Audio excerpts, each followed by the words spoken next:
think after the game, make sure no one's injured, and then tell them, because naming it early, you're always going to get... If I got told I weren't going 2 days before, I would have went home as well. You're keeping very quiet, Steve. You've got to give your neighbours a bottle of milk when your fridge is full. I've gone to the journalists, I've gone, this is mad, how come you're all talking to each other? I thought you were meant to have your own stories. They said, no, don't work like that, Bill, we've had enough. We decide the manager's got to go. You and your Tom Heaton, well done. I think this is absolutely masterpiece. If there is such a thing as an afterlife, I'm going to come back as a fourth goalkeeper. What a job that is. You know what I mean? I just think Bellingham's going to boss it. I think it's the right stage for him at the right time. If we can't get Phil forward in a game for England, then there's something wrong. I think Trent really wants to be a midfielder. Someone needs to have a hard conversation with Trent. Defensively, he's all over the place. He can't defend. I wouldn't have him anywhere near the middle of the pitch.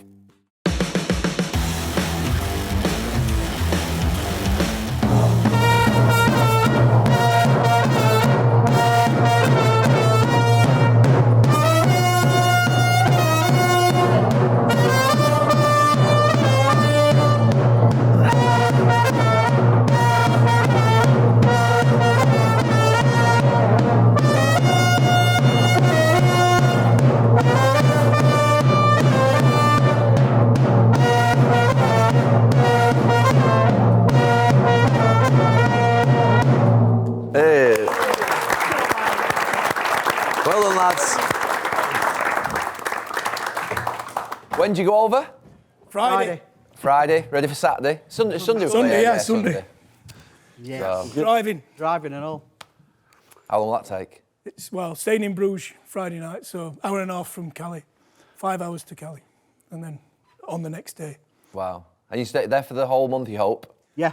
Yep. As long as nothing goes wrong, we're there for a month, aren't we? That's it. Right, so welcome to a Euros special fan debate, and obviously I'm joined by Wayne Rooney and a group of England fans and Scottish fans. Look at you, I can see you over there. And Rory's joined us as well. Can you believe it's actually 20 years ago, 2004? It feels like it. It's incredible, isn't it, when you think back to like you sort of... No, it goes quick, doesn't it? But also, it feels a million miles away. So, yeah, that was probably the only tournament I played well in. I mean, that was my next question. Not that you didn't play well in any of the tournament, but was that actually as close as it got for you into? It felt. I mean, also I was in Euro '96, which was close, getting to the semi-final. But I genuinely feel that if you'd have stayed fit, that we would have gone on to win that tournament. I believe that. I've said that many times. That if I stayed fit, I felt we would have won it. I felt unstoppable at that time, and yeah, as I said, beyond 2004, 2006, I should never have went. A bit like Harry Maguire now, where he's injured and he's not match fit, but it was my first World Cup, so I always wanted to go, and I would have done everything to go. But looking back, I should never have went really, because I was never fully fit. Should we pay any attention to the build-up games? You were obviously on the game against Iceland. Yes and no. Obviously, when you're playing them, you don't want to get injured, but you want to get your match sharp. You want to get your fitness for. I think for Phil Foden, it was a big game playing in number 10. And for me, the back line, which I'm still unsure on, if I'm being honest, and that's my only worry for England. I think the attacking players are unbelievable, probably the best we've had, really, as a country. But the back line is a big worry for me. So, let's start with the squad, and there's been a couple, obviously the big omissions now. Probably we heard of Maddison. We'll go to Maddison first. Over a week ago, do you believe Maddison should have gone? No. No, you agree with Gareth's decision? Yeah. To be honest, I think I probably agree with all the decisions. I think if Harry Maguire's fit, I think he goes, he plays. Grealish, I would have took him, if I'm being honest. I think Bowen on the right, they've got Saka, they've got Cole Palmer, Foden can play out there. I would have took Grealish instead of Bowen, just to give a bit more balance. I think he brings something a bit different as well. And Branthwaite was one for me. I think just for the balance of the back line, big lad, good on the ball, has a good season. I think for me, I would have took him. Flav, where are we? Yeah. James Maddison. Do you agree with Well, Gareth Yeah, Southgate. I do. It's unfortunate for Maddison, but if you look at the position that he would have been most effective in, Bellingham's playing there, Eze can play in the middle, Foden can play in the middle, as can Cole Palmer. And while he's an excellent player, just there's too much in his space. There's too much for him to do. Yeah, I think he'd be disappointed because, especially obviously Eze coming in to the squad, Anthony Gordon coming to the squad, Cole Palmer's obviously had an unbelievable season. I think he can play out wide as well, Maddison, but his best position is number 10. And then, just as you said, the lads in there, you thought, I think having 26-man squad, Gareth's got the luxury of maybe taking the players who he probably knows, if everyone stays fit, are not going to get on the pitch. Yeah. So could he have took Maddison? He probably could have, but I can't see a world where Maddison would have got enough time to make any tangible difference throughout the tournament. And that's I agree. The only thing I don't agree with is who did he play the first friendly game? It's Bosnia, was it? Bosnia. In that game, I didn't get why like Grealish come onto the pitch, Maddison come onto the pitch, if he knew they weren't going to be involved. I didn't understand that. Was there a fallout? Anyone?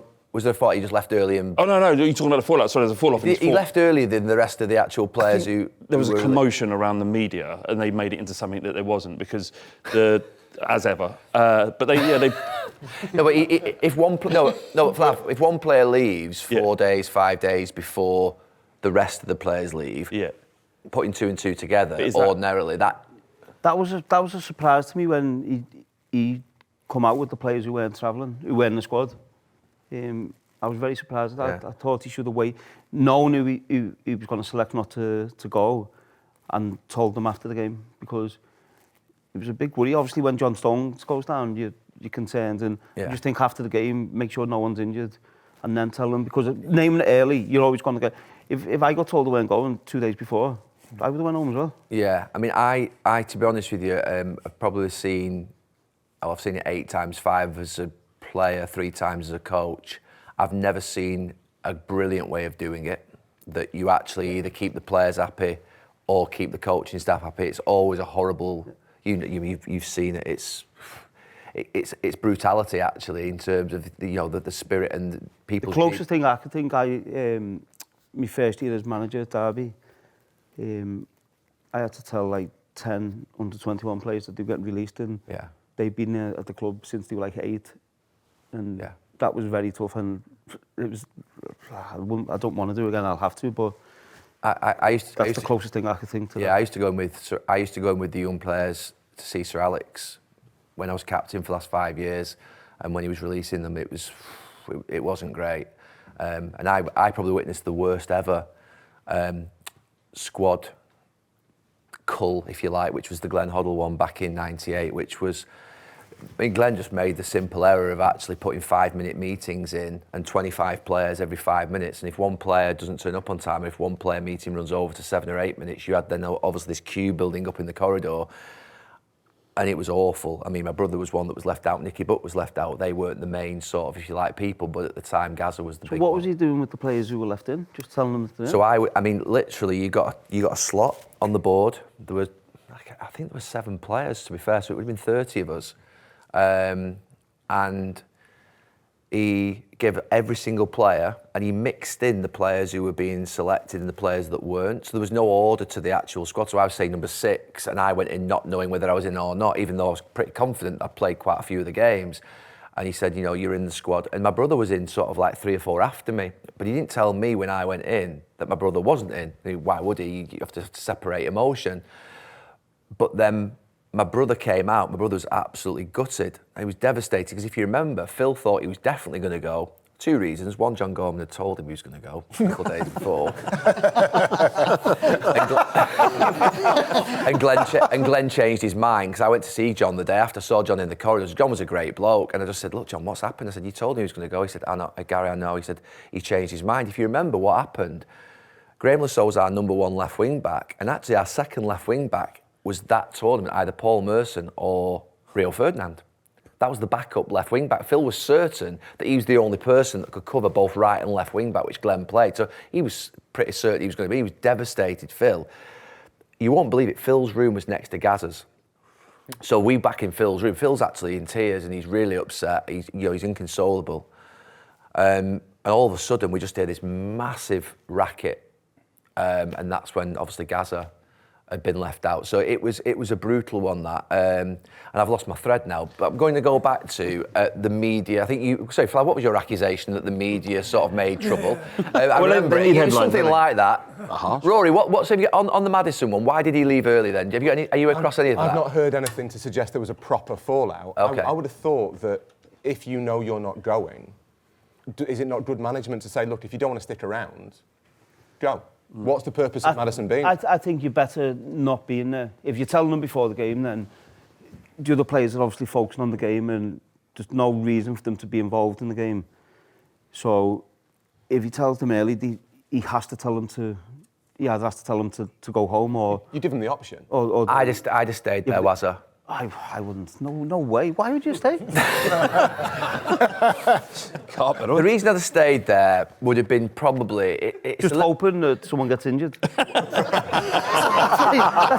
the only reason you stay. There's two reasons. One, there is an element of duty. I think that ultimately you're in it together. And I always had this feeling in football that if you're left out and you... And I'm not having to go at Maddison, by the way, because he's just said he would leave, and different players deal with things in different ways. The reason I would have stayed would have been, I always used to get really pissed off as a player if someone went mad that they were left out. Because what you're actually saying is that the guy that's been picked in front of you isn't good enough. You think you're better than him, which is fine, don't get me wrong, confidence is good. But at least respect the fact that that guy that's gone into the team doesn't need to hear about your problems. He needs your support. So I can understand, and for me, so that's the first thing. You have a duty to be professional. Not every player is you, and I get not every player can give that support. And I get that. You've got big players. You've got Grealish there, Harry Maguire, who I know was upset, even though he was injured. But you've got big players and big personalities there. So for them to hide their emotions and support teammates, you'd hope they could do that, but it's very difficult. I mean, I actually really love Maddison, to be fair. I love him as a character. I wouldn't want him to change one bit. The reason I would have stayed secondly would have been that, let's say that Bellingham not Bellingham didn't play, but let's say Foden got injured somehow in that game. I'd have wanted to make sure, because I think Gareth would look, knowing Gareth as you would and knowing how he would look at it, you're a coach, you'd think, I'm going to pick the guy that stayed. I'm not going to pick the guy that's gone home. That's where I think Gareth should have sent them all on. Yeah, maybe. He kept, Quanta. Yeah. He kept him there, and I watched him after the game. I was on the side of the pitch doing the TV, and I watched every player walk on the pitch after the game and walk around. As soon as the final whistle went, Quanta goes in. So straight away you've got a split, and he's seen that no one's injured. Yeah. He's probably in, showering, and then leaving. And I felt for him because he was the only one there. So I think Gareth should just said to them all, listen, go home, you're going to miss the game. If there's an injury, be ready. And give them that 24, 48 hours. If anyone gets injured, be ready in case of call you. After that, go on your holidays, whatever. One of the saddest ones that I've ever seen, actually, was with you. When you came back... The phone. That was hard, yeah. So basically what Jermaine had been asked to do is basically go right up to the edge of the tournament, because there was obviously there was a potential that you wouldn't be fit, 2006 Germany, and that you wouldn't recover. So he walks in, the big man's back. I walk in and Jermaine walks out. So Jermaine basically... I felt so bad. Jermaine had been with us for 2 or 3 weeks, and Jermaine was a popular player, great professional, and we all had to say bye to him. And it was him on his own, so it wasn't like a case. That was, again, it's tough.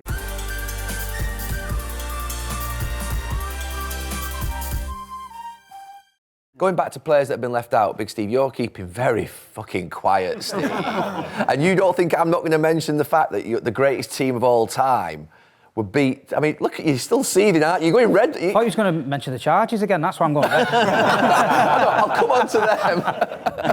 Have you recovered, Steve, by the way, before we go on to Jack Grealish? Yeah, happy. Great season. Happy with what, losing the FA Cup final? Or? Oh, no, listen, I said it before, you know... What are you happy about? Well, sometimes, listen, you've got to give your neighbours a bottle of milk when your fridge is full. We'll let you have that one. No, that was a keg of Dom Perignon, it wasn't... No, listen, the better team won on the day. It was... I don't think anyone expected it, but yeah, you deserved it. And like you say, you know, you're not celebrating much these days, so we're helping you out. I got mixed up between Dom Perignon and Laurent Perrier there, so it shows I don't know my champagne. So, Jack Grealish. Yeah. I think he's going to be upset. I think it's down the middle, 50-50. A lot of people will say he's not had the best of seasons. He's been injured. You know, he's not been getting picked sometimes off Pep.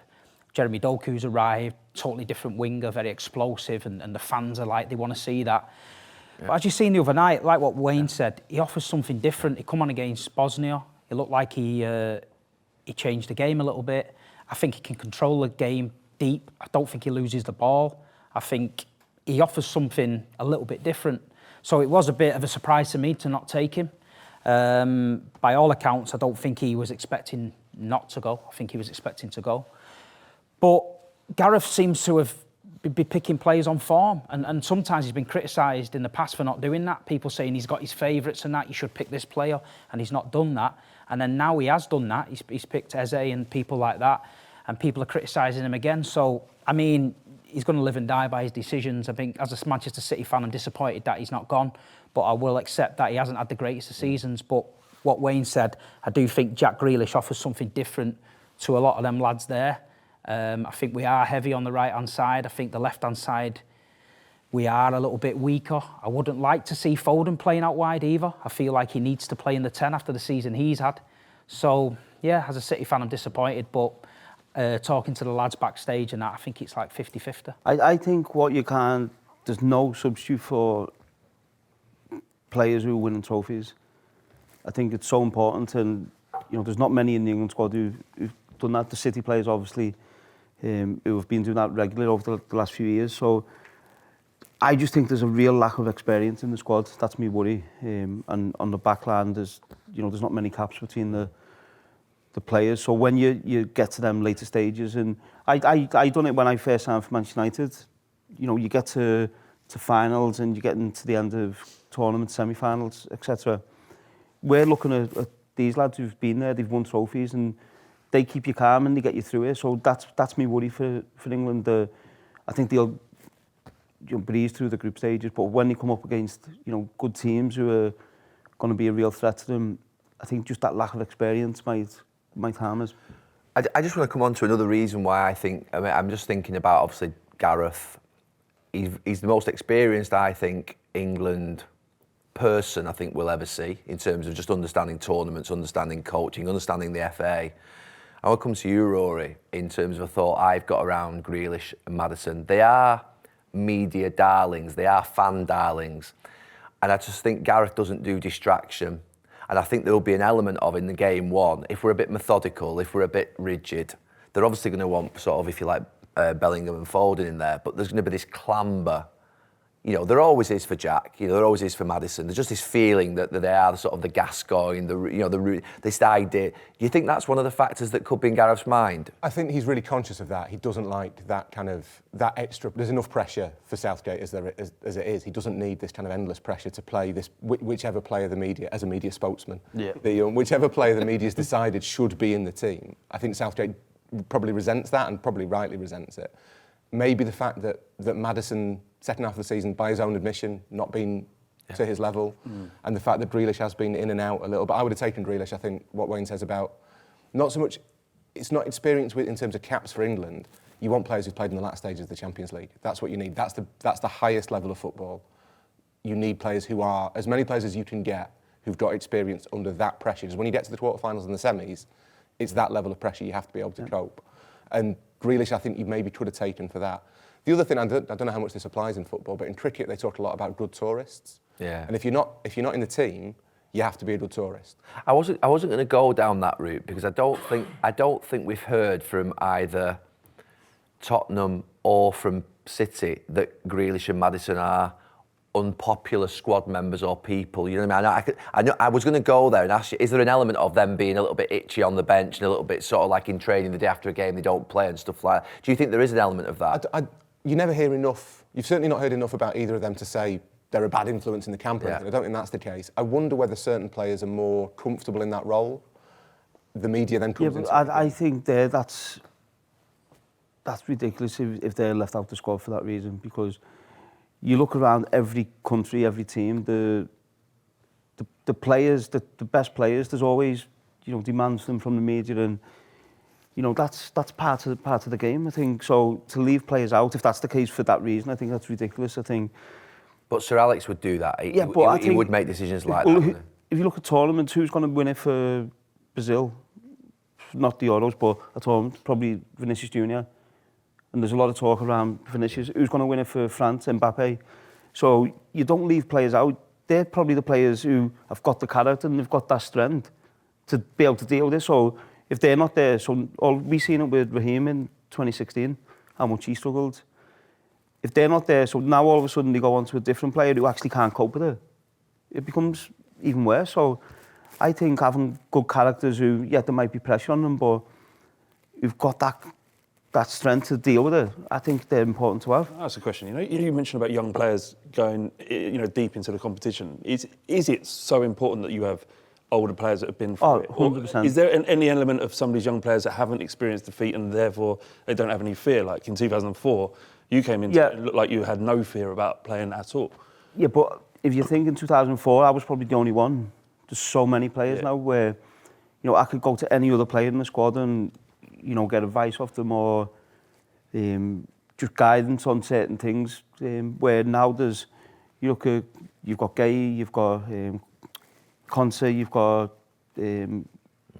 Mainu, Wharton, the amount of players who barely play, Cole Palmer, Eze, so many players, and what'll happen naturally is they'll probably stick together. And then when it starts getting tough, they'd be talking, saying, what do we do? Because they're in a group where I was on my own, I weren't in a group, so I could go to anyone and say, what, I'm a bit worried here. So I think for me that's the issue, that there's so many players, not that they're not good enough or not that they don't deserve to be there. I think there's so many players that have got lack of caps, lack of tournament football. You need that Harry Maguire, Grealish for me to bring that experience into the squad. The other player that you mentioned was Branthwaite. I mean, that is the area that, to be fair, I think over the last 4, 5, 6 years that we would say would be the Achilles heel for Gareth, and even more so now this tournament.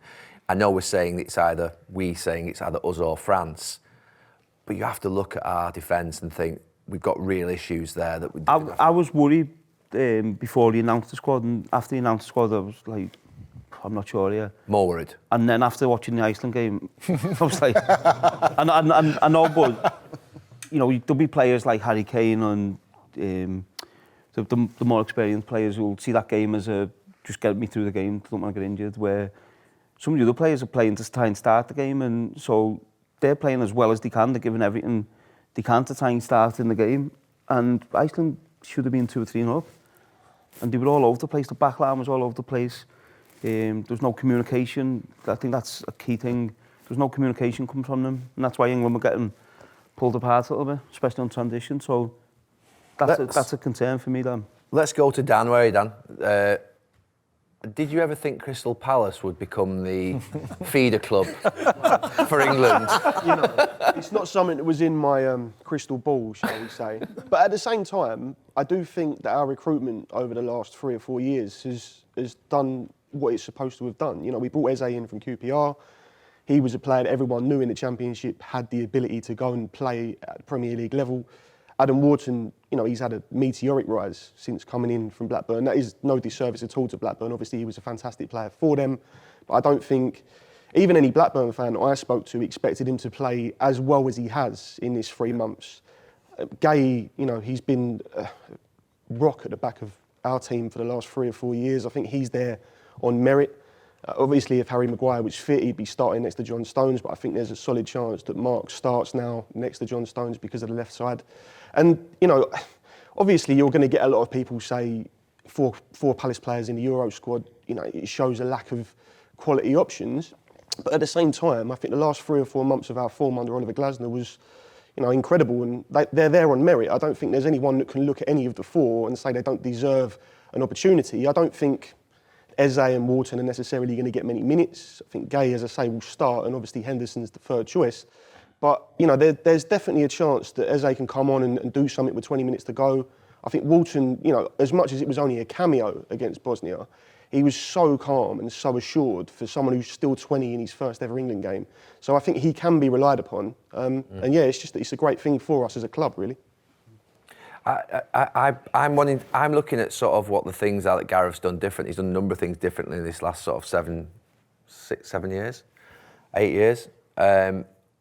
I think there has been, it goes against what you said before about picking players from clubs that have been successful and been Champions League clubs. Going back to say, I remember in Sven's time, he almost wouldn't pick a player unless they were in the Champions League. So it was always basically Liverpool, Man United, Chelsea, Arsenal, with predominantly the whole squad felt like it was from those clubs. And there was an elitist approach. Actually, I think the one thing that Gareth's done differently than probably all the other managers that I've seen in the last 20 years is, and it maybe comes down to his own career of playing, obviously, where he played. He didn't play at, sort of, if you like, a top 4 club. He has removed that sort of feeling that it doesn't matter where you play, who you play for, you know, I will pick you for England. And I actually think that's been one of the big positives that he's changed. He's brought players into the squad before they're ready as well. And I think he's trying to get them to a place where they are ready. And I know I was there when Gareth first started. I was still playing. And we had players coming up from the under-21s to train with us. And so he's trying to get them some more experience of being around the England squad. So I think what he's done is great. And I actually pulled out of the England squad when I was with Gareth because I was at I turned up every training session, played every game. But then my last year at United with Mourinho, I weren't playing. So I went in to see Gareth. I was captain of England at the time. I said, I don't deserve to play. I'm not playing for Manchester United. And I always had the feeling that if I'm not playing, you have to earn the right to play for England. And so I said, I don't think I should be selected. So it actually helped him because I think at the time he was worried about it. Yeah, okay, Wayne. We're not hoping that he'd go, no, Wayne, come here, come on. So what he done, we had a good conversation, and then he picked the squad, and I went in it, whatever, so, but then he went, yeah, that's the belief. He come out and said, if you're not playing for your club, you're not playing for your country. And then he picked Hudson-Odoi from Chelsea, who hadn't even played for Chelsea. I never knew that. I would have stayed in the squad.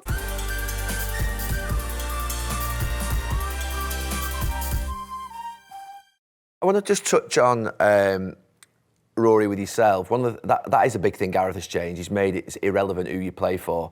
But one of the big things he's changed also is this sort of, if you like, this idea of the relationship between the media and the England team. Do you think that's because of a change in the media and how the media now reports on football? Probably post Raheem, you know, coming out with his statement, maybe post some other sort of what would be things that have happened? Or do you think it's actually what Gareth has done internally and sort of how he approaches the media? I think there's been a shift. I think Raheem helped there be a shift in the media understanding that certain things play in certain ways and that they had to be much more sensitive than had been the case in the past. It's not perfect, as we saw with Saka this week. Things still happen that are not ideal, that are not the right way to be. So what happened with Saka? Sorry, I haven't seen it. Saka became kind of the face of the defeat to Iceland, despite the fact that... so England lost, obviously, the game against Iceland and... Didn't even play. Exactly. That's the point. I've been in Hungary with my kids in a tournament, so I didn't see it. So that's the point, basically. But you know, obviously, it's been rightly condemned, the fact that, you know, his face was used as the sort of... the face of that defeat versus Iceland when he was actually irrelevant to the defeat. He had 20-odd minutes. But how do we correct that? I think, in all honesty, and obviously I don't work for a British paper, so I can't pretend that I knew the decision. I think sometimes there is coincidence. So Saka picked up a paper plane. Don't often see players pick up a paper plane that's thrown onto the pitch. That's a photo. It's a good photo, player with a paper plane. He was lying on the floor at the end of the game, and it is... Everyone likes Bukayo Saka. He's really popular. There's no kind of agenda against Bukayo Saka. I think the way it looks is probably worse than the way it's intended, and the media have to be much more conscious at all times of the way things look. Doesn't matter how it's intended. Yeah. If it looks bad, it is bad. Was it just a picture, or was the article saying... It was the headlining picture that... Yeah, it was the headlining picture. It was just a picture? Yeah. I mean... But then if you've got to play with a paper plane, whether that player's white or black doesn't matter, and you can do the headline nosedive. And that's the issue. It's a good picture. But the thing is, it was really lazy journalism. And the thing is, it's interesting. I mean, you talk about the media. I mean, you know, going to England across the years. I mean, in your day, it's interesting to see the media. I mean, they had a stranglehold over England. And I think that the way that the media was back in your day as well, they had a negative effect on the team. Because the fact is that the headlines they used to put out, the stories, just everything was almost like a whirlwind. You know what I'm saying? And it's almost like you went into a tournament, and if you didn't win, right, you were gonna lose. So the media in those days, I think, was really, really negative towards the team. Whereas I think what Gareth's done is that he understood all of that. He's come in, he's basically kind of normalised the play, because also in those days as well, there was a massive disconnect between like us fans and the. I mean, you'd admit that as well. You know, he's come in, he's normalised all that. He's got the players to come in. We want you to be normal, and he's managed to go out there and almost put this flag out, understanding the media, and got the media to not do that. So for years, actually, I thought, I'm going into a tournament and I'm not feeling this massive kind of like, you know, whirlwind that we used to get back in the days. And I thought that was really good. But then I've just noticed recently that started to come back again. We've had a couple of good tournaments, and all of a sudden all this silly, I mean, I don't know if it's got to do with the economic climate or anything like that, but all the silly headlines are coming out, and these silly little things. And something like this would have happened 20 years ago, no problem. And for it to happen again, I'm thinking, maybe you might say it wasn't intended, but there's this laziness inside there where there's certain people in there thinking this will suit our agenda here, and they put it out there. So I thought myself, and I know a lot of people said that wasn't right, especially what Saka went through in those last Euros here as well. I mean, he got annihilated. I think as well, because obviously social media now, so a lot of the players can put a lot of stuff out. The social media is working alongside the team and the whole country really. So because they can get out there and then, so maybe the newspapers are trying to find a way to create something different than what's coming out, to be controversial, to try and get their headlines again. So I don't know. So I think Billy's right that there has been a shift in the way that England are covered, which is a lot of that is to do with Southgate. I think Southgate's done really well to bring the media inside a little bit more in a way that is controlled. Whereas when you were playing, it was very oppositional. It was very confrontational. Part of that is because players are different now. Players know that you can't, like, you couldn't have the dentist chair now, not least because you've got loads of sports scientists telling you not to, and everyone's got a phone. So even Gaza would have worked out, probably better not do that. Literally everybody's got a phone. And that changes the way players behave. So there's not as much currency in that kind of gotcha thing of players going out drinking or whatever, celebrating, because players know they can't do it because everyone's got a phone. So that helped make it more. I mean, I'm really interested just from a point of view of probably being part of the England journey from '96 through to 2016, and there's no doubt I feel when I look back and reflect now, which I can, as I come out of it, that I see it in three sort of phases. The first phase was sort of '96, probably through to sort of when I sort of retired from football around that time. There were some brutal annihilations of players, bullying, whether you go to David Beckham, whether you go to Wazza after 2006, my brother after 2000, there was some, even Gareth himself after '96 with the penalty. There were some annihilations of people, and it did create a fear factor that there was going to be a scapegoat, because the reality is, you didn't win a tournament, there was going to be a scapegoat. There was also worse than that, actually, was behind the scenes when journalists used to enter the press conference and the players would go in there to do a press conference. And you'll remember this, Rory, there were some quite powerful big forces, and I'd call them big personalities, as you would in a dressing room. There were some big personalities in the media pack that would sit at the front and they would eyeball you in, you're a 21, 22, 23-year-old England player, and there was no doubt there was an element of sort of like, I'm going to try and impose myself upon you here in a negative way, and I'm going to try and influence. You know what I'm talking about here. And it was horrible. It really was horrible. And there was no doubt at that time, I think the media were to blame. There was probably then a shift, I think, probably 2012, 13, where there was a lot more articulate journalism, a lot more detailed journalism, a lot more about tactics, actually a great understanding rather than what would be headline grabbing. And I think the media changed, but then the problem was you still had people in the squad and in and around the squad, probably like me, probably like you, that were so scarred. So that bridge couldn't sort of be rebuilt.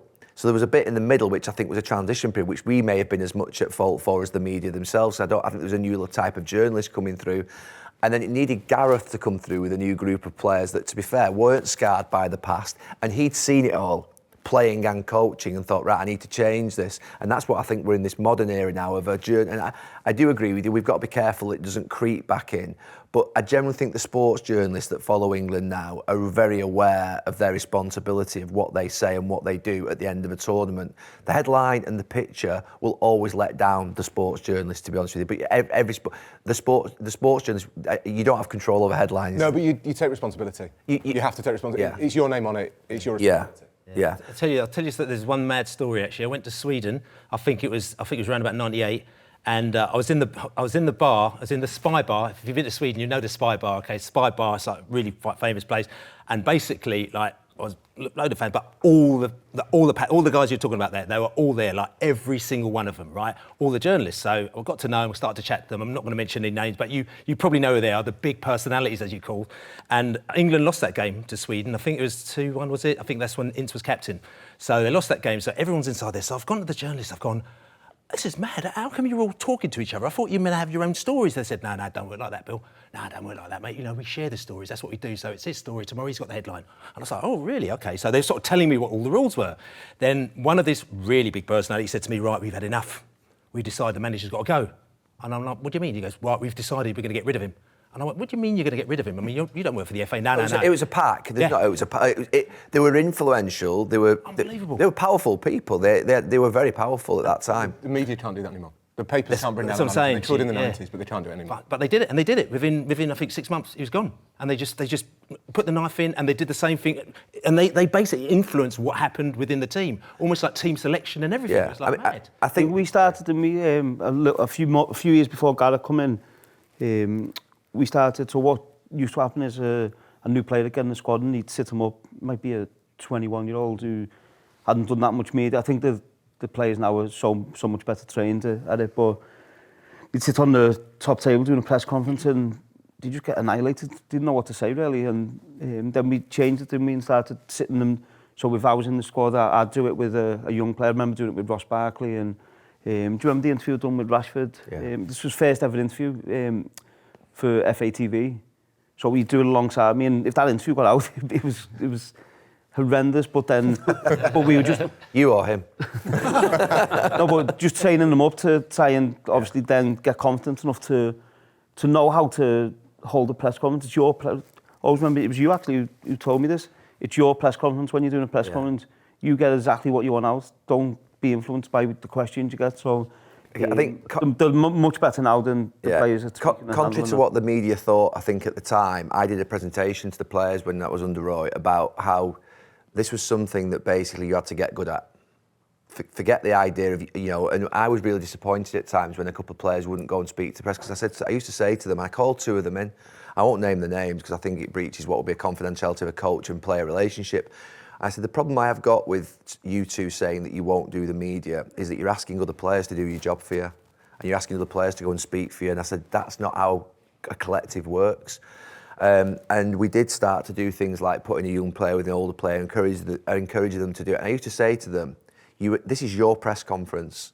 You're going in there, you're being asked questions, but not in a politician's type way, but what is it you want to get out of it? He always wants to be a politician. Yeah, start. It was very much in a politician. Start to think about what you want to say and what headlines, and you'll get given. You'll be prepared. You'll get told the questions. Really start to think about it, because this can actually work for you in a really positive way, and actually was trying. And what we did at the end of games, it was deemed a negative at the end. It was deemed a negative because I think there was a picture sent through of the board that. So at the end of a game, right, you've got 8 players going out in to do the mix zone, and 8 I think it's 6 or 8 have to do it out the 22 players, and usually lads that have played. I used to just put basically to help them, and this wasn't a case of sort of saying, lie to the media.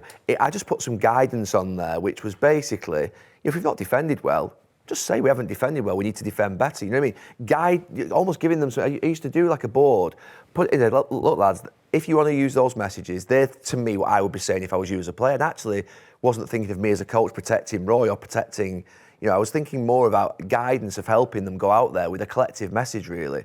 And I think, to be fair, when I look back now, it didn't really work. The reason it didn't work was probably because the results didn't accompany us, to be fair. Gareth's done well as well because he's obviously succeeded in respect of his results have been good. But it is interesting how it's all changed, the media. Just one question on, I text Tom Heaton, you know Tom Heaton well, don't you? I think this is absolutely masterpiece.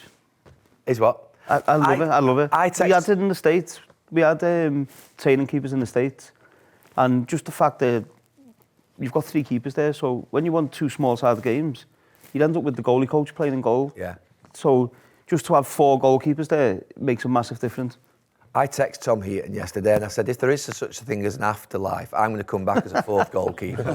What a job that is. I mean, you get paid footballer wages. You just kick a ball nicely into the keeper's arms. And I absolutely love Tom Heaton. I do agree with Baz. I think it's a master because he is, you'll not meet a better person in football than Tom Heaton. To have around the group, I agree with you, it's a brilliant move. Yeah, I think just having, even like given, because what people don't see is the work that Pickford does will be a lot less than what Ramsdale and Henderson are doing, because they're getting battered every day.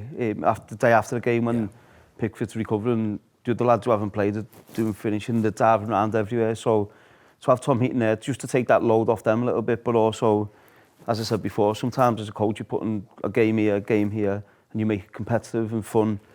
Having the 4th keeper allows you to do that, where we do it when you have like the goalie coach or a physio in goal and stuff like that. Well, you'll know this. It's actually, to be fair, not just a goalkeeping problem. So if you want to try and do an 11v11 in training and you've got a 23-man squad, you've got 10 outfield players basically on one team, 10 outfield on another. So if 2 players are injured or not quite right, you know, it was basically, you know, if I was the coach with Roy, I'd end up going in as a right back. So as a 26-man squad, one of the best things that basically Gareth will have is the ability to play a true 11v11 with proper players.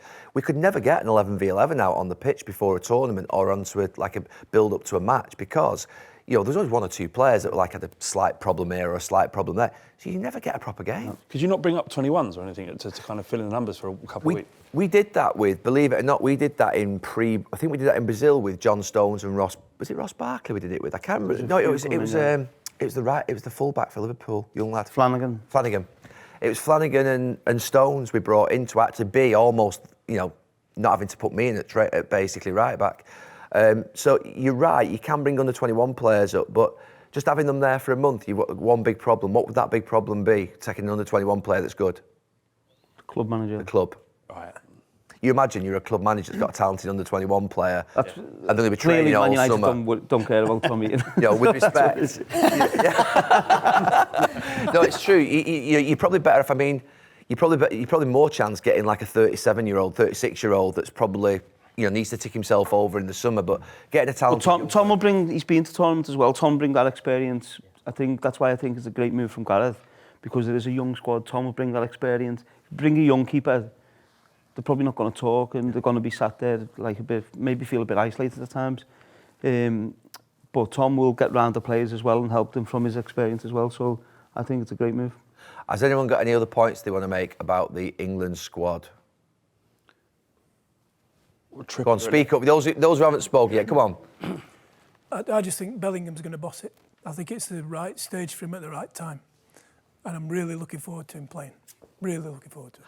I hope you're right, and I hope he hasn't absolutely run a million miles and fallen off the edge of the sort of what would be proverbial cliff at the end of a season where he's won the Champions League. Because he did look at the end like he was, almost like he was out on his feet. I know he's young, but I just hope he hasn't got that emotional. It's not necessarily the physical with the young player, it's the emotional element of just doing what he's done. That's the only sort of guard I have. This tournament as well, the expectation on him, yeah, compared to the last tournament, he'll be, you know, he's just obviously won Champions League, won the league at Real Madrid, so he'll be expecting to come there and that can weigh heavy on you. But I think one of you mentioned it before, for me, you have to build a team around Phil Foden. I just think he has to play as a number 10 and Jude play a little bit deeper. Is Foden the player that reminds you most of you in terms of, I know every player is different and different era, but in terms of character and sort of the way in which he plays? No, I think he's a bit more... Well, let's move on. No, but he's obviously, I think he's completely different to me in terms of, he's more mature than I was with the ball at that age. I was a bit more raw. About the expectation on him since he was a young kid, basically. I think it's more on Jude now. I think for Foden now, this season has really been a big step up for him. And for him to go there and play as a number 10, because I think you're lacking a midfielder to go next to Declan Rice. And I think Jude's going to go there next season in Madrid with the players they've brought in. And he's more than capable of doing that. I think for me, that's his best position. Neve, where are you at with the squad? What's the thing that worries you most? I worry that to make it work, Phil Foden not starting. I just worry that actually having this fear of not having all of your best players on the pitch and just looking at the balance a little bit, because I'm not a huge fan of Foden further up the pitch, and I think the fact that we're losing Rashford, we're losing Sterling, who were big goal scorers in the Southgate era, in those games where Harry Kane isn't getting the goals, having someone else who's a bit more direct, who's got those instinctive abilities in the box, I just worry about Foden's ability to do that. And then I also worry if you put him in midfield, are you taken away from probably the best player on the pitch, Bellingham? Are you taken away from his qualities? So is there a decision there where actually Foden doesn't start even though he's so good? I wouldn't put Foden in midfield, in the centre midfield. It's interesting because I was saying this off air the other night to Joe Cole.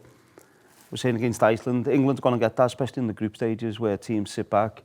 I would like Gareth bring Ivan Toney on alongside Harry Kane and have your wingers out wide, get balls in the box, you've got two centre forwards, back it up, sustain the attacks. I would like to just something a little bit different because that might be what we need to you can't always break teams down and play through the lines, which Iceland showed tonight and made it tough. So go round and get it out wide, get crossed in the box. I think that was a missed opportunity from Gareth the other night. It's become the modern sort of Gerrard Lampard sort of Scholes thing, this, I think, because there is an element of what you say that's absolutely true, that you play Foden on the left, is he going to be a goal scorer? Is it his best position? You play him centrally, you're potentially standing on Bellingham's feet, but not just that, you're potentially opening up your midfield because Bellingham does have to play. So Foden and Bellingham are in there, and all of a sudden Rice is in number 6 position on his own, which actually I think he's better himself, to be fair, being able to run forward. So there will be, this is not going to go away in this next few weeks, this sort of situation. And, Gareth will, I think, to be fair, have some time in the group, but there'll come a point whereby you'll have to make those tough decisions. And I think that where Foden plays, how you get Bellingham in, and the balance is going to be critical. Yeah, no, definitely. I think Foden not play off the right, though, for Man City and cut in. So why not drop Saka, bring Gordon in? And on a serious note, though, I would just... Saka's just as important. I would not contemplate dropping Saka. But Foden was the best player in Europe last year. Saka wasn't. Saka's taken up Saka's been much better for England than Foden has, so that's the thing. But I just think because the season Foden's had, I would, almost let him continue that and build for this squad, for this tournament. I would build a team around Foden. I'd play Saka every time off the right. I'd play Anthony Gordon off the left and Bellingham alongside Rice. I wouldn't drop Saka, personally. I wouldn't drop Saka, I wouldn't even think of it, but I also agree with you. If we can't get Phil Foden a game for England, then there's something wrong. I think we really are in that sort of, we are struggling, because he's an unbelievable player. Anyway, we're going to get this, we've moved from squad to the team.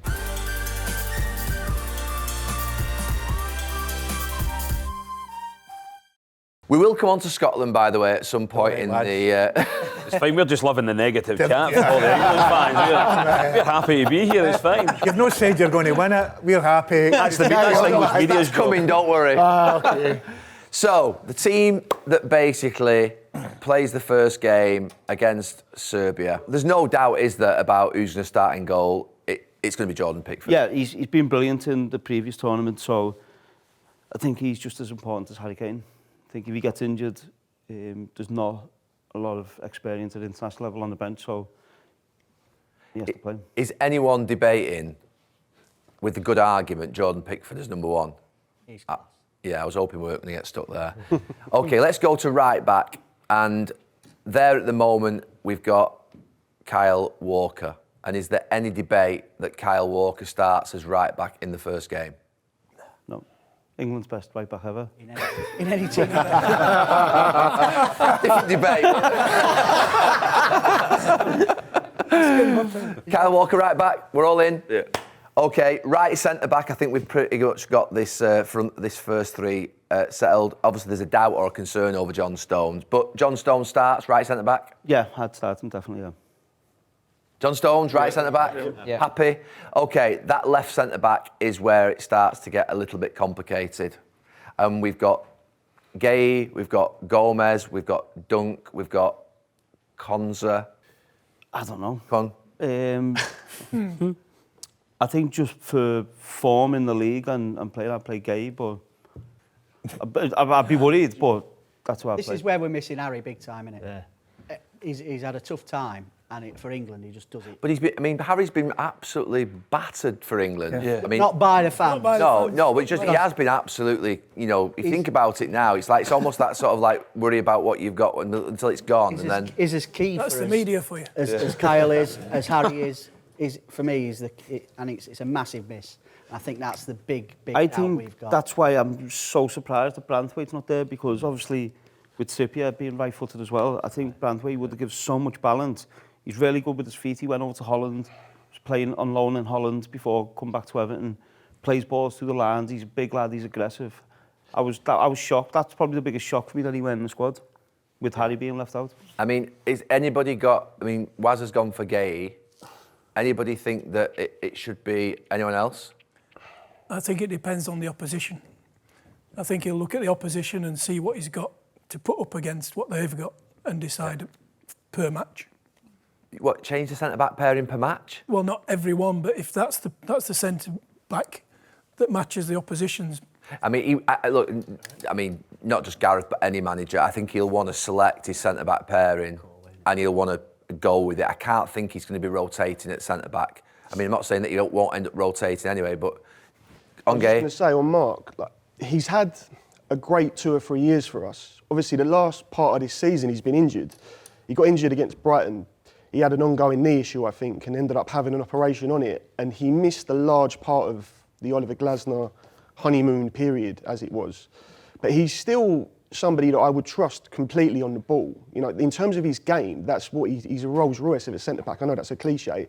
The issue I have is, one, the lack of tournament experience that he has, and two, the lack of height. Because obviously, you know, the Harry Maguire element he's a completely different physical specimen.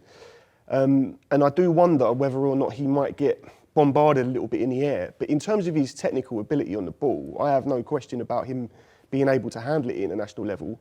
And to be honest, you know, from a left-sided centre-back perspective, he started there for us next to Anderson for the last 3 years and been as dependable as anyone. Yeah. So from club form-wise, I don't have any question mark over it. But I understand why people are a bit jittery. Yeah. I don't think he'll get bombarded, and I think the game's a bit different now, and there's very few crosses what go into the box. I mean, set pieces will be an issue. Set pieces in Serbia with Mitrovic could be a problem.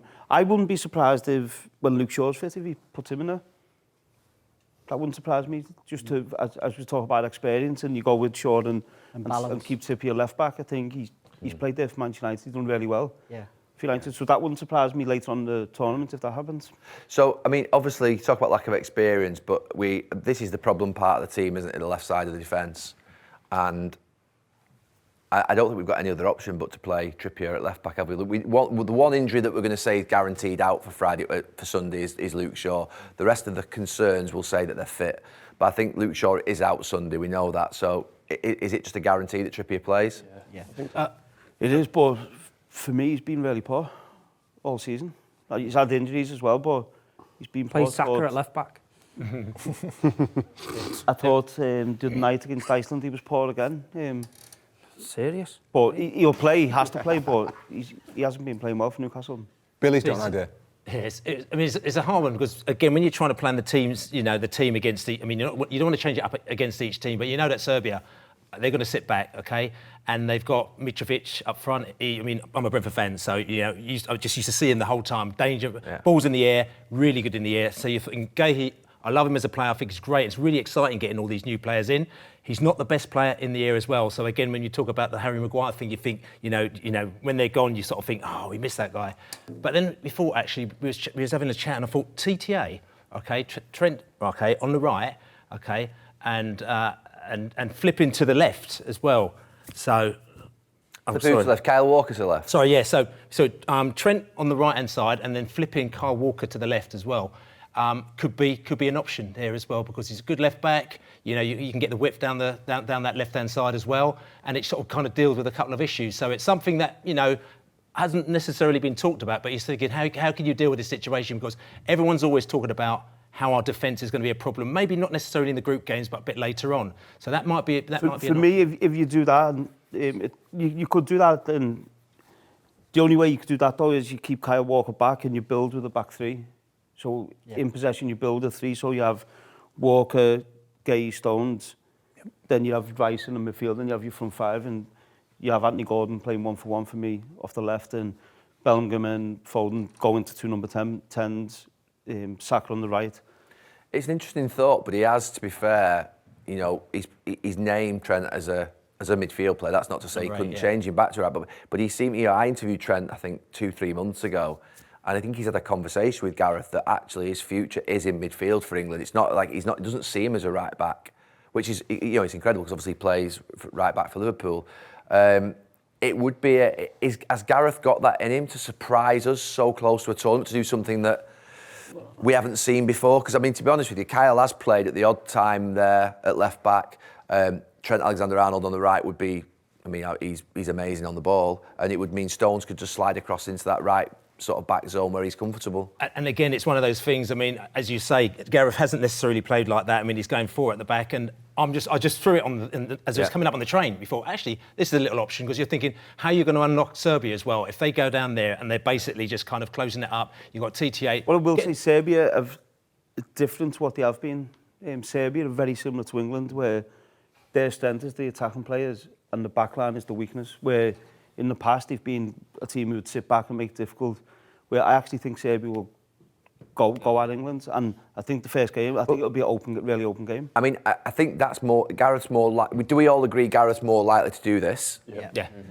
But we're picking your team. Are you sticking with that? Would you pick this, or would you go with the sort of solution of Trent? I'd probably go stick with that. Okay, midfield 3. This is currently got, I think Bellingham and Rice we think are going to be in, don't we? Yeah. And it's a certainty. And you'd have them in as well, won't you? Yeah. Where's Bellingham playing though? Is he playing like that, or is he playing like that? I'd go a bit lopsided like that. What, with Trent in? No, with Foden. So Foden comes in for Trent. Where are you? Where are you, Foden? Is it the top on the pitch? Oh, he's on the pitch. So you're basically, what you're doing is almost a bit like this. Yeah. So you're playing Bellingham a little bit deeper. A little bit deeper, but I think tonight, even against Iceland, a big concern is, obviously it looks like this here, but when you're playing, England similar to Man City in terms of they're playing in the opposition's half, so the back line is up here, and you're playing in one half the pitch. Then you'd have Bellingham, Mainu was doing it probably in Bellingham's position, Foden, Palmer was coming inside, Kane was dropping in, they were closing all the space up, so I'd have Bellingham a little bit deeper, Foden playing as a 10, allows him the space either side, and then Rice coming here and keep the width. Is anyone challenging this midfield with good reason? Yeah, I challenge that just because I think we'd be too vulnerable defensively in that situation. I think it gives Declan Rice a lot of responsibility, and the two fullbacks, this isn't like previous major tournaments in terms of Kieran Trippier's really struggled this season, and even Kyle Walker as well. I don't think he's going to have as much magic in terms of recovery for us as he has in previous tournaments. I think Southgate's really going to have to try and build a foundation defensively and take it from there, and I think by playing that midfield it will really make I think it, obviously what I was saying, it doesn't look like that defensively, so this is in possession, so if you just allow me to do it. So defensively, just put one there for us. Who is it? Whoever. Oh, where's Gordon? You wanted Gordon in, didn't you? Where is he there?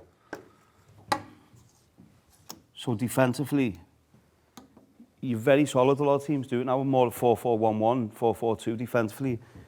Then actually, you've got players, Saka works, Gordon works, you've got players really close, closing the space to each other, and then you can force it to one side. So if Harry Kane forces it this way, Foden presses out to this side, and you're very compact as a team.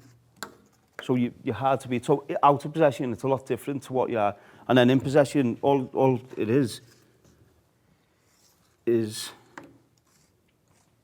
that it just moves a little bit slightly, so it's not too big a distance to go from possession to out of possession. So I think what you're saying makes sense, but I think what you're saying, I think Gareth thinks.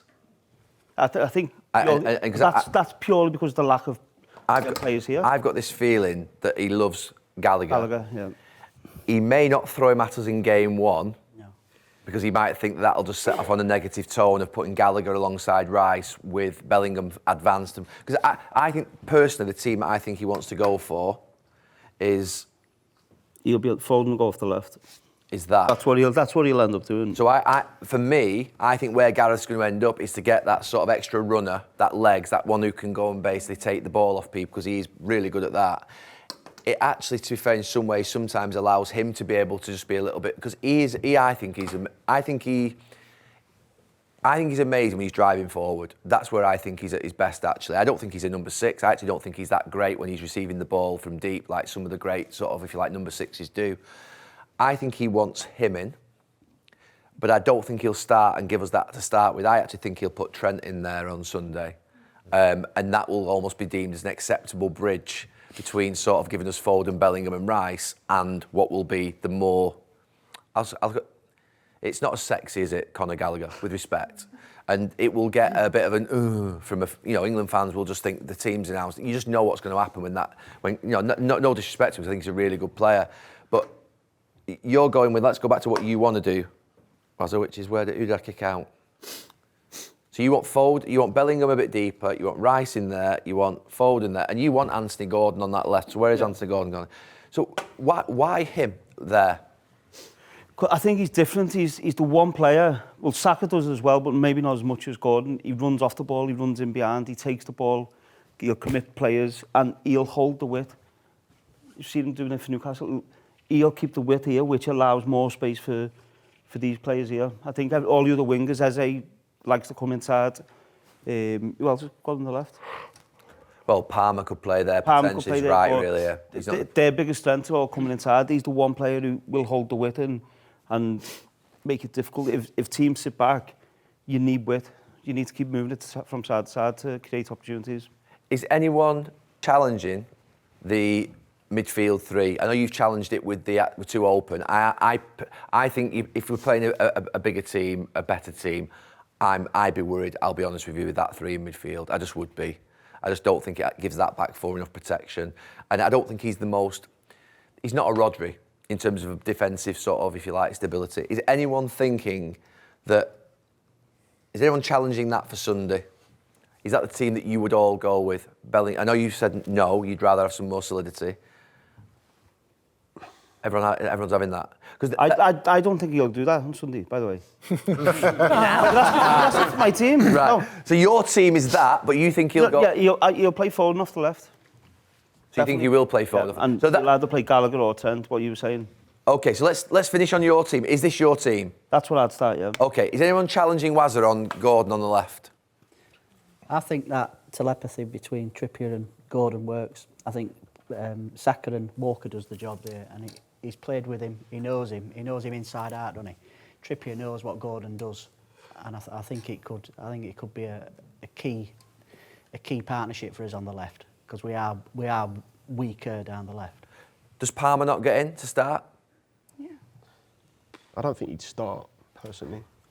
Even though he's had a fantastic season, I just feel as though, like you said, it's strange because we can debate it and pick it apart and look at different formations, but I find it sort of curious in a way that you'll be like, well, Gareth will go with this to appease the masses to an extent, and he won't put Gallagher on us in the first game like.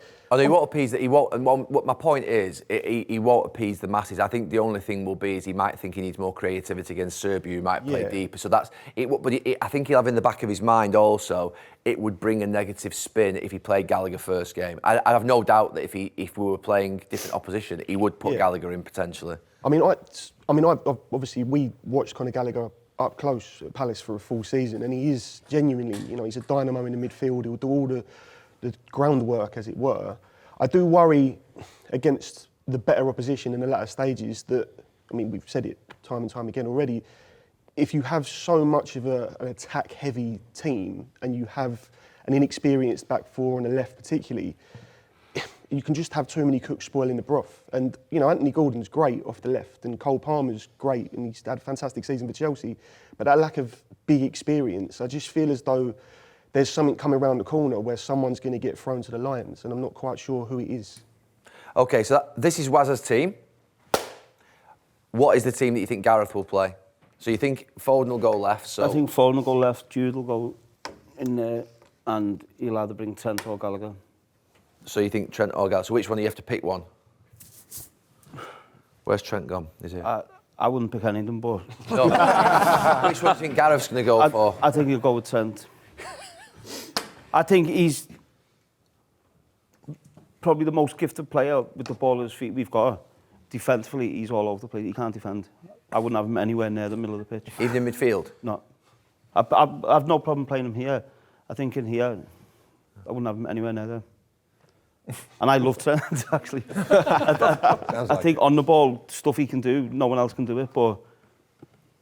Anyone else have doubts over Trent in midfield? I think Trent's not really a midfielder. Yeah. I think Trent really wants to be a midfielder. But I think the role that he's got at Liverpool is that hybrid. Yeah. Right back he drifts in. That suits him perfectly. Yeah. But I think someone, and I also love Trent, someone needs to have a hard conversation with Trent to say, you don't have to... That hierarchy where the midfielder is the most important player isn't true. We've got specialised midfielders who play there throughout the entire season, but Trent's had a word with Southgate and says, actually, I'm playing in midfield. Is that how it's gone? No. I think they've both basically, I think Gareth more had a word with Trent and said, look, I see you more as a midfield player than the right back. Because at the time he had the options of Trippier, Walker, Reece James. He just said, look, I'll be honest with you, your best chance to get in, I think, is midfield. I think that's the sort of conversation. I don't think Trent's gone over to him and said, I'm playing midfield tomorrow. I didn't think of it like Wayne just said in terms of his defensive attributes. I thought about how good he is on the ball in midfield, and that was all I was concentrating, because I picked him in my first 11. But yeah, I didn't really think about the defensive aspect of it. I thought maybe playing him there damages Trent's biggest skill, which is his switch of play. Well, 100%. We go into the quarter-finals and you're playing France. Trent is not playing in midfield. Gareth will not put Trent. For me, Gareth, I don't think Gareth trusts him enough to play him in midfield. And he has his doubts the same way I do about playing midfield. That's when you're going to see Gallagher or you're going to see Mainu probably in there. I don't think he trusts Trent defensively, which I think he's right to, but in the games where you're going to dominate possession, I think you probably will see him in them. I don't want to get bogged down on this, but there is a strong feeling around England winning this tournament. Will England win this tournament?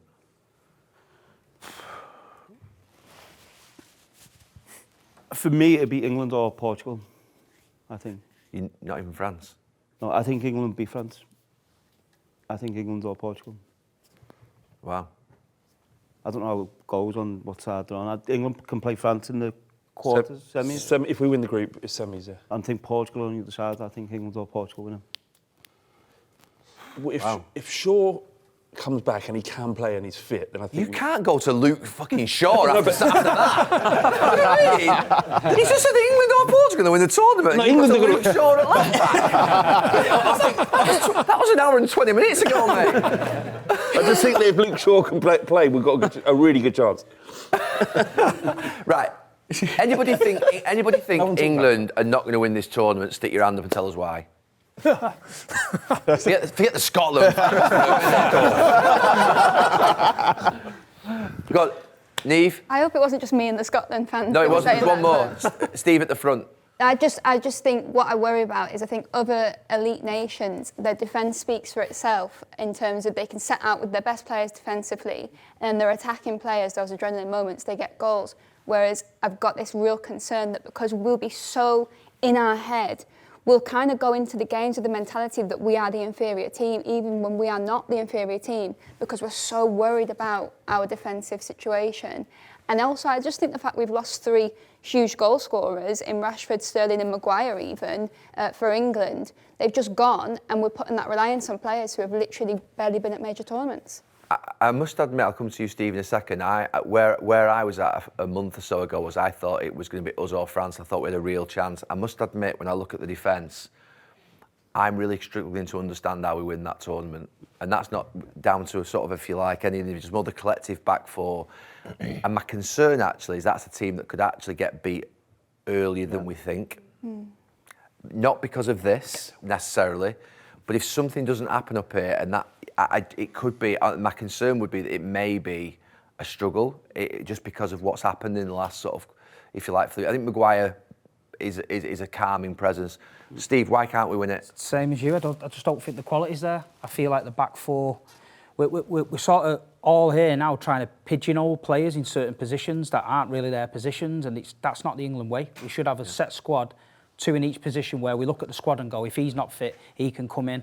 I look at that squad and I don't. I feel like the centre-back... When I agree, when you're looking at that, you're trying to put players in and you don't know who's going to play. I watched Holland last night, and the balance of Holland's squad, you see Ake, Van Dijk, Memphis Depay, the balance when Alden, whatever how you say it, but the balance of their squad was brilliant, where I'm just worried that there's no balance. If you look at the top 2 teams in England in the Premier League, I know it's different, but if you look at what they've done in the last few years, if you look at what Pep's done to win the Champions League, effectively have 4 really solid defenders, 6 probably solid defenders. If you look at what Arteta's done in the last 12 months, he's built that. I mean, obviously they're good going forward as well, but he's built that challenge for City this season off an improved defence. If you think about it with regards to what they've done. I feel like the centre-backs are not aggressive enough as well. John Stones is not an aggressive centre-back. I think he likes the ball at his feet, play it out. When he's got Diaz next to him at City, Diaz attacks everything. I feel like if anyone puts it on us at the back there, we're weak. And I feel like Harry Kane sometimes drops into that pocket and he's crowding Phil Foden and the work the midfielders are doing. I feel at City, Haaland keeps them defenders away and he creates that space where we can work. That was happening against Iceland quite a bit as well. And that's why I feel like he needs to get a grip of that. And I don't know. I look at Gareth and I don't think he's a brave manager. I don't think he's got anything in his mind in a game where he can all of a sudden turn or make a decision where you think, hold on a minute, that's a bit mad, but it works. I've seen Pep do it. I've seen other managers do it. It's like, I know when you shut me down before when I said Saka at left back, but I've had a conversation with a few people and I thought, if you can play Palmer on the right, you can play Bukayo Saka on the left, he's left-footed.